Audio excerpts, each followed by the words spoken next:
तो चलिए आज के इस एक्सप्लेनर में सीधे मुद्दे पर आते हैं।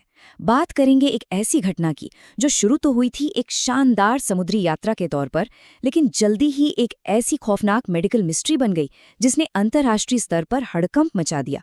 ये कहानी है अप्रैल 2026 की एक क्रूज ट्रिप की, जो अंटार्कटिका के खूबसूरत नज़ारों के बीच एक ऐसे खामोश खतरे का शिकार बनी जिसने दुनिया भर के स्वास्थ्य अधिकारियों की नींद उड़ा दी। जरा इस टाइमलाइन पर गौर कीजिए। घटनाओं की रफ्तार सच में डराने वाली है। 1 अप्रैल को जब ये जहाज अर्जेंटीना के उशुआया से निकला तो सब कुछ एकदम नॉर्मल था, लेकिन फिर 11 अप्रैल को अचानक एक पूरी तरह से स्वस्थ यात्री की मौत हो जाती है। बात यही नहीं रुकती। 26 अप्रैल को उस यात्री की पत्नी भी अचानक कोलैप्स होकर दम तोड़ देती है। और जब 2 मई को तीसरी मौत का मामला सामने आता है, तब जाकर वर्ल्ड हेल्थ ऑर्गेनाइजेशन यानी WHO को खबर की जाती है। सच कहूं तो ये एक ऐसी क्राइसिस थी जो हर गुजरते घंटे के साथ और भी ज्यादा खतरनाक होती जा रही थी। और फिर 2 मई को वो डायग्नोसिस सामने आता है जिसने सबके होश उड़ा दिए, हंटा वायरस। सोचिए, एक जहाज समुद्र के बीचों बीच फंसा हुआ और संक्रमण के डर से कोई भी देश उसे अपने किनारे पर डॉक करने नहीं दे रहा।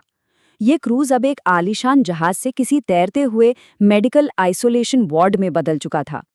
अब जो चीज़ इस स्थिति को और भी ज्यादा खौफनाक बनाती है वो है ये शून्य का आंकड़ा।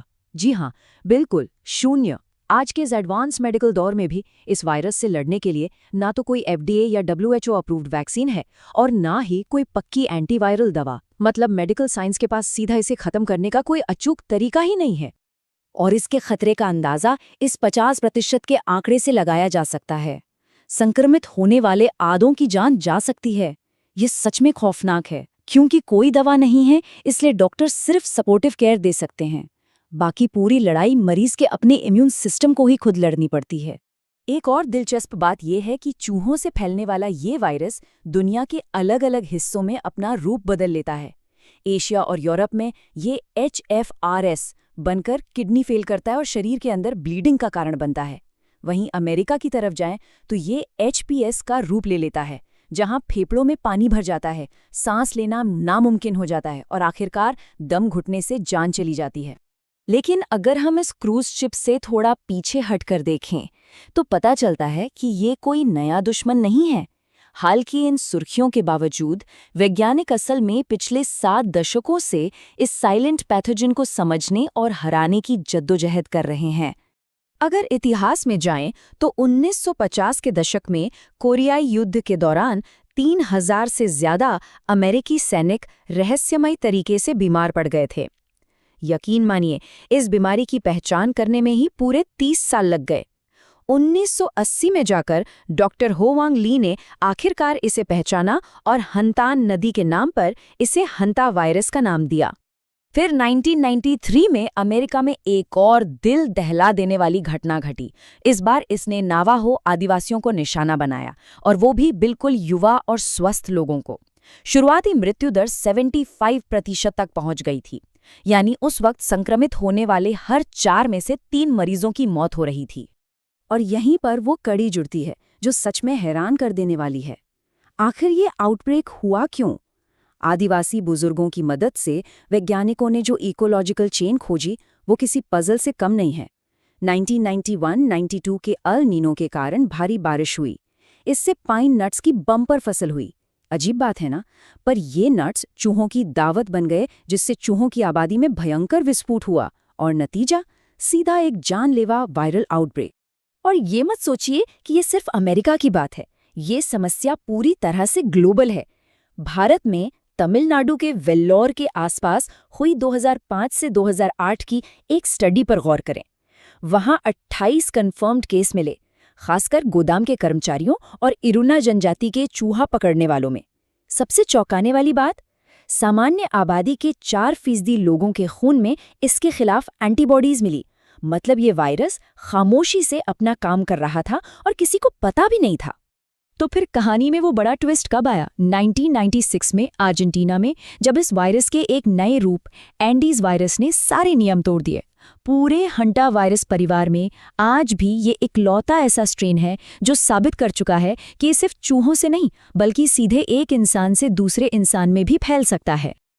लेकिन रुकिए, पैनिक करने की जरूरत नहीं है। कोविड या आम फ्लू की तरह ये हवा में तैरकर नहीं फैलता।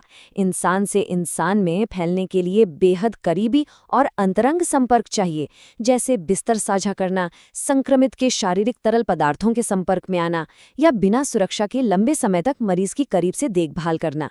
इसी वजह से ये अक्सर पूरे परिवार या केयरगिवर्स को ही तबाह कर देता है। एक और बहुत ही राहत देने वाली लेकिन हैरान करने वाली बात यह है कि इस वायरस के फैलने की ट्रांसमिशन विंडो बेहद छोटी है। बीमारी के शुरुआती दौर में औसतन महज 1 दिन, जी हाँ, सिर्फ 24 घंटे का ही वो समय होता है जब ये वायरस किसी दूसरे इंसान को संक्रमित कर सकता है।